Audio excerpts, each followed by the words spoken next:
Hello YouTube. So, as you can see from the title and the thumbnail, I'm going to be going over some proposed changes and improvements I think Dead by Daylight could consider. And you probably have seen the IGN review for Dead by Daylight recently. They gave it a 9 out of 10, which I think is, I don't think it's exactly where it should be. I don't think it's a 9, but I don't think it's a 5. The game is very solid. I think the community should give it credit. So, without further ado, let's get into my two proposed changes. So the first change is really going to affect a low level gameplay, but it will also affect red ranks and higher level gameplay. It's specifically tackling the issue of camping and the issue of proxy camping, where you're just around the hook waiting for someone to go for the save.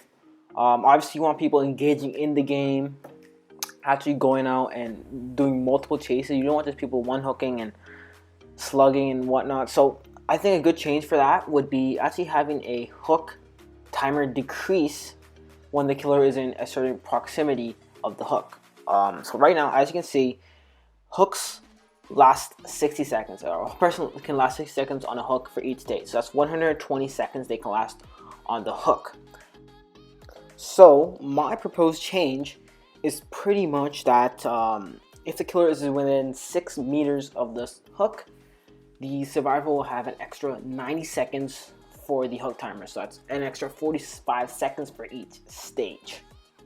If the killer is in or within 6 meters and 6 to 20 meters of the hook, the survivor will have an extra 30 seconds for each hook stage, which will be a total of extra 60 seconds on the hook. Finally, if the killer is within 20 to 32 meters of the hook, the player on the hook will have an extra 30 seconds on the hook, or 15 seconds for each stage.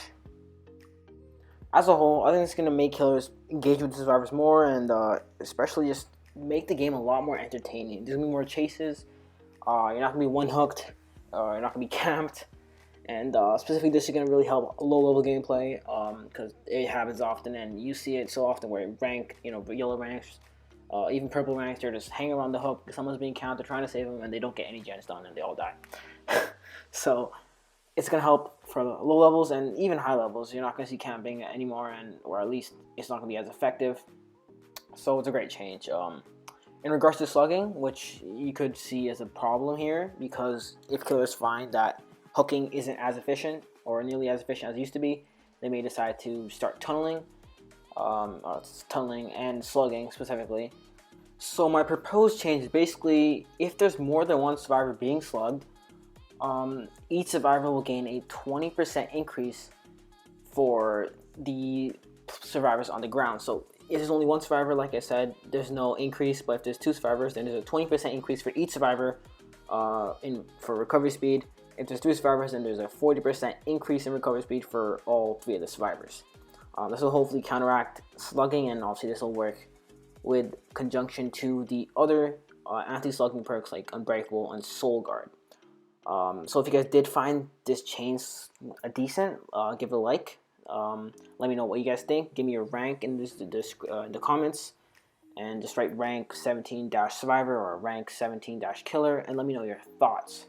So let's move on to the second proposed change, which will be a buff to killers. So the first change is really a nerf to killers. So with that, you really want a buff, and I think a really good buff, especially at high levels, could be not really increasing gen time, because I don't think that's the solution, but really playing around with gen regression.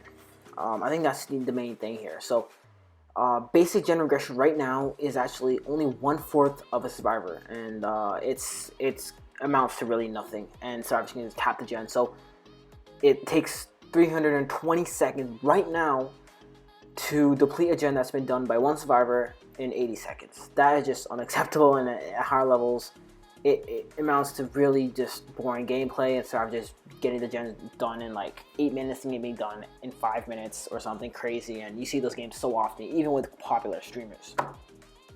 I think a good fix to this could be increasing base gen regression by double, or making it, which would be 1/2 of a survivor speed, which would mean that instead of taking 320 seconds to reduce what one survivor does in a gen, it only takes half of that time, which is 160 seconds. You could either have that, which is half of survivor speed for gen regression, or you could have 3/4 of a survivor speed when you kick a gen for base gen regression. Play around the numbers. I think behavior could do that, but either or, it basically just needs to be increased. And another thing, you obviously see a lot of players just, especially high level players, just tap the gen when it's been kicked. It's an easy tap, and you just keep running.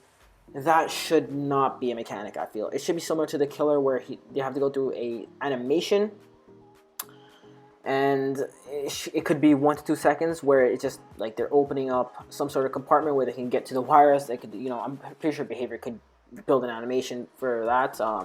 But yeah, it shouldn't be available for survivors just to chop the gen while being chased by the killer.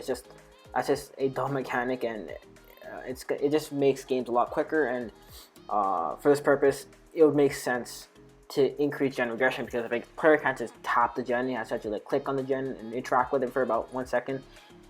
If he's in mid chase, he can't really do anything about that. He can't really stop the gen from being aggressed, and I think that's going to make games longer. It's going to encourage killers to go out there, both high levels and low levels, and it's going to be overall just a great idea.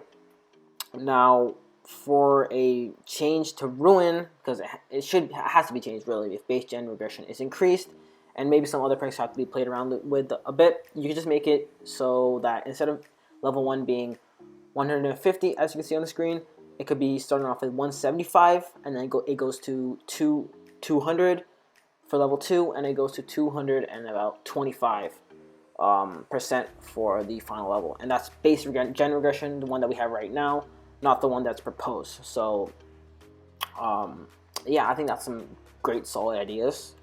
But let me know what you guys think. Like I said, give me your rank in the comments below, and I'm very curious to know what you guys think about these changes. What's your ideas? Do you think they're good? Do you think there's some problems that could arise from this happening? I'm sure, like, I didn't think this 100% through, but these are just some basic ideas, and I feel like they are pretty solid. So if you guys did enjoy the video and you feel like these ideas are going to be somewhat beneficial to the community, please give it a like and subscribe, because Behavior have been listening to the community.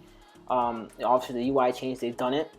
They heard the community, so I feel like if you guys do like the changes, it's going to be really beneficial to get it out to Behavior and let them see and at least consider these ideas. So once again, if you like the video, give it a like, comment what you think, and subscribe so that Behavior can see these ideas, and hopefully we can have some positive change in the community. So that's all, guys. See you later.